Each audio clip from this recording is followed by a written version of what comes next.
Hi everyone, Sajid Amit here and welcome to my review of the Kinera Norn, which is something that came out in 2021, almost 2 years ago. And it was the company's sort of at that time a very highly rated 5 driver design. This has a single titanium plated dynamic driver and a quad BA design. It's priced at $509. And of the 4 BAs, 2 of them are Knowles balanced armatures handling mid-range, and the other 2 are Kinera customized balanced armatures which handle high frequencies. It's a pretty nice looking IM. I'm not super excited about the aesthetics. I do think they look fairly nice, but I do know people who love the sort of blingy, and I dare say perhaps even on the gaudier side of things, sort of, in terms of aesthetics. But it's fine for me. It's very comfortable and very ergonomic, and it's very easy to have them in your ears for a long time, which is something that I'm grateful for. And so so they're light, they're easy to wear, and a lot of people will find them pretty. In terms of what it comes with, before I talk about sound, this has this faux leatherette pouch, which is pretty handy to use. It's small enough to be pocketable. It has this decent cable. This cable is soft, it's pliable, it doesn't have a whole lot of memory, but it does coil a bit easily. But you're not going to get really high quality cables at this price point. You don't even get high quality cables at higher price points. This comes in at $509, guys, which is a pretty competitive space because you have the moondrop variations at this price point. You have like IMs from newer brands like Fat Freaks Mini, which I reviewed in the past, is a phenomenal IM at a pretty similar price point, and I think the Mini comes in at $430, which is cheaper than this. And if you go up to $600 ish, you also get like the Let's Shore IMs like the EJ07M, which I reviewed on this channel. So it's a competitive price point. So Norn, I do appreciate that they have a very different tuning on this than what you get at this price point. It is not your typical boring target hitter.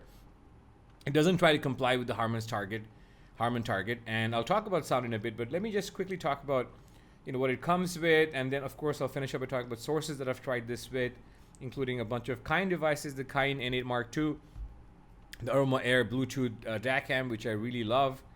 And of course, I'll talk about how it pairs with the Kind RU7. But just as a quick side note and a quick note, it does pair exceedingly well with the Kind RU7, so much so that I was really lost in the music with this combo. And I'll talk about this in a sec, and this will get its own review. Cable is 8-core, 192 strand, silver-plated copper alloy cable with PVC outer insulation. It feels sturdy and reasonably pliable, like I said, and two-pin connectors, 0.78 mm 2-pin connectors, and the default termination is a 2.5 plug. But this package comes with 2 adapters, so you can convert this to a 4.4 or a 3.5 depending on your needs. The carry case I talked about, hexagonal box, and you get this sort of bevy of goodies, this sort of brochure-like thingy which has some tale, some folklore, and possibly some PR about the IM, which I will not bother looking at. A user manual. This frequency response, guys, I'm not exactly sure how accurate this is, because I don't exactly hear it this way. I do hear a more pronounced bass and a more pronounced upper mid range. But yeah, I mean, the frequency response, I mean, if you want to sort of check out what it looks like in terms of a graph, Clinical has a graph on his website for the Kinera Norn, which I think is more accurate to what it sounds like. These are the very handy adapters, so you can change the termination of the cable to a 4.4, just like this, or a 3.5 if you want to go single-ended. And this has a whole bunch of silicone tips and foam tips, several pairs, as is pretty evident. I'll just, on the back, there's a pretty nice list of things it comes with in case that's handy or useful for you. So of course it comes with the Norn IMs, 1 silver-plated copper cable, 6 sets of silicone rubber tips, 1 set of foam to ear tips, 2 adapters, storage case, user manual.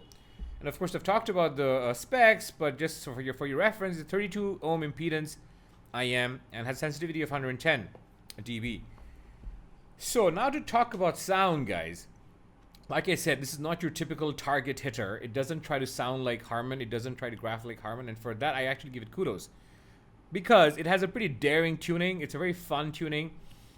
This is oodles of bass, and the dynamic driver bass is very impactful. It's very satisfying. It's very analog sounding. It's controlled. It's tight. It's textured. It's quite detailed for the price, and the bass is a home run. Moving on to mid-range, it does have pinna gain, but it's pretty flat before the pinna gain. There is no excessive warmth from the lower mids. It's a pretty neutral sort of presentation of lower mids, but in terms of the upper mid, it does get to a point where it becomes a bit energetic. Now, is that a deal breaker?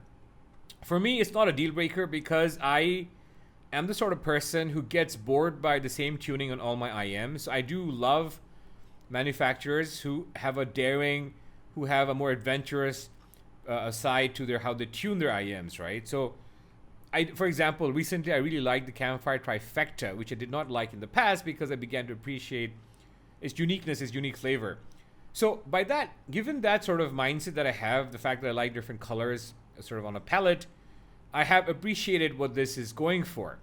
Aggressive upper mids, aggressive lower treble, but overall the aggression can make this more exciting once you get used to that excitement of, energy in the upper mids and treble.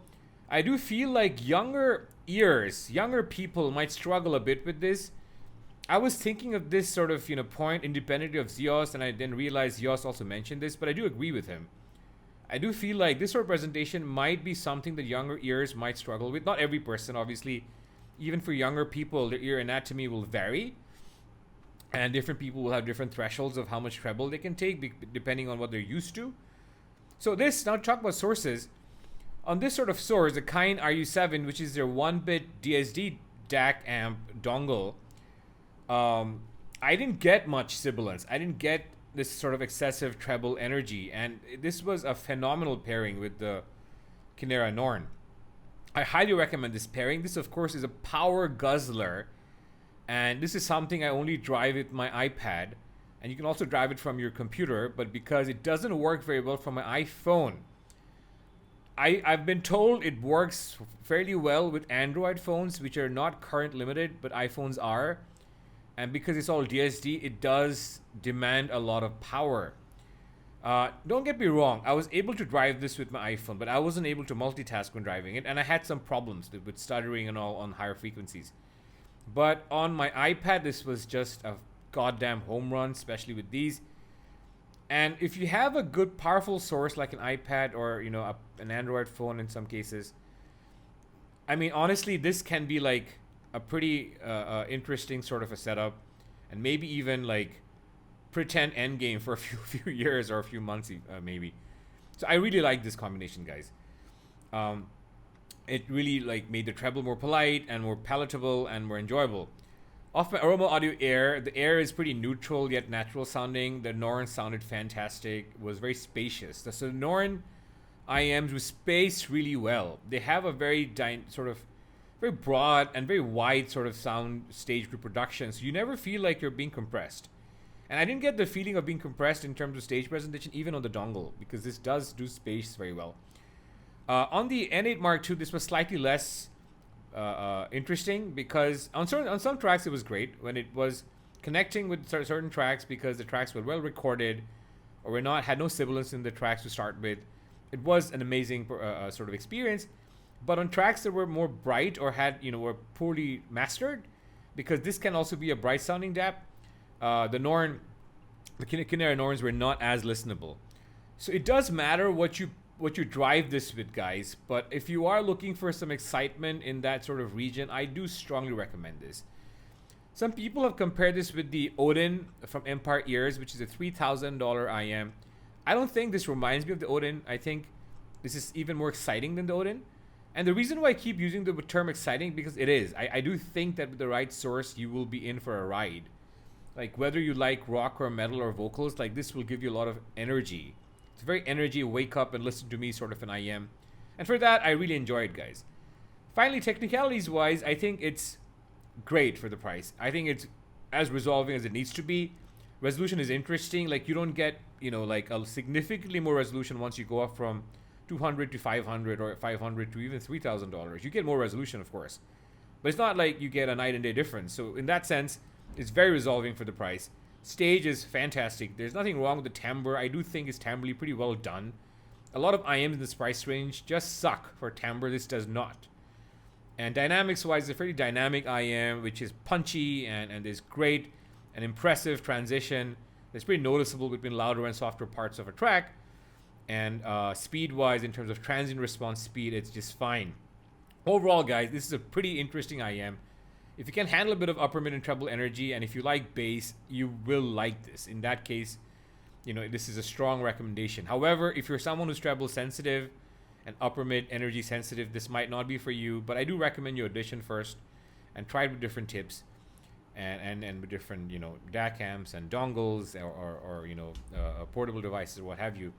So that's it, guys. Impressive IM for me. I hope you get to try it out. Stay tuned for my next one. Bye-bye.